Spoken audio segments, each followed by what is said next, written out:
अथ त्रिपुरसुन्दरी स्तोत्रम्। श्रीगणेशाय नमः।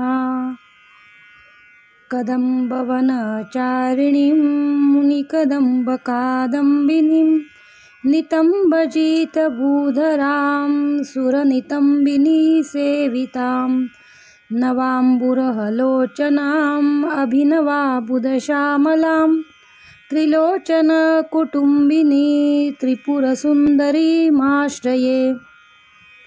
कदम्बवनवासिनीं कनकवल्लकीधारिणीं महार्मणिहारिणीं मुखसमुलसद्वारुणीं दयाविभवकारिणीं विशदलोचनं चारिणीं त्रिलोचनकुटुम्बिनी त्रिपुरसुन्दरीमाश्रये। कदम्बवनशालया कुचभरोत्सन्मालया कुचोपमितशैलया गुरुकृपालसद्वेलया मदारुणकपोलया मधुरगीतवाचालया कयापि घननीलया कवचिता वयं लीलया। कदम्बवनमध्यगां कनकमण्डलोपस्थितां षडम्बुरोहवासिनी सततसिद्धसौदामिनीं विडम्बितजपारुचिं विकचचन्द्रचूडामणिं त्रिलोचनकुटुम्बिनी त्रिपुरसुन्दरीमाश्रये।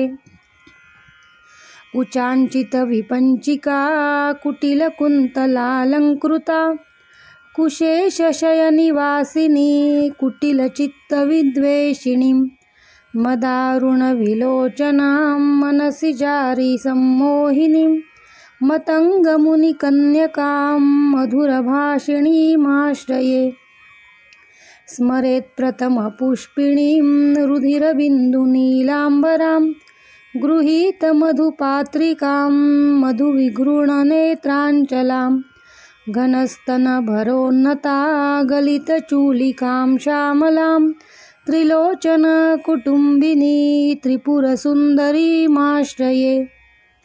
सकुङ्कुमविलेपनामलकचुम्बिकस्तूरिकां समन्दहसितक्षणां शशरचापपाशाङ्कुशाम् अशेषजनमोहिनी मरुरमाल्यभूषाम्बरां जपाकुसुमभासुरां जपविधोस्मराम्बिकां पुरन्दरपुरेन्द्रिका चिकुरबन्धसैरेन्द्रिका पितामहपतिव्रतां पटुपटिरचर्चारतां मुकुन्दरमणिं मणिलसदलीलाङ्कारिणीं भजामि भुवनाम्बिका सुरवधूटिकाचेटिकाम्।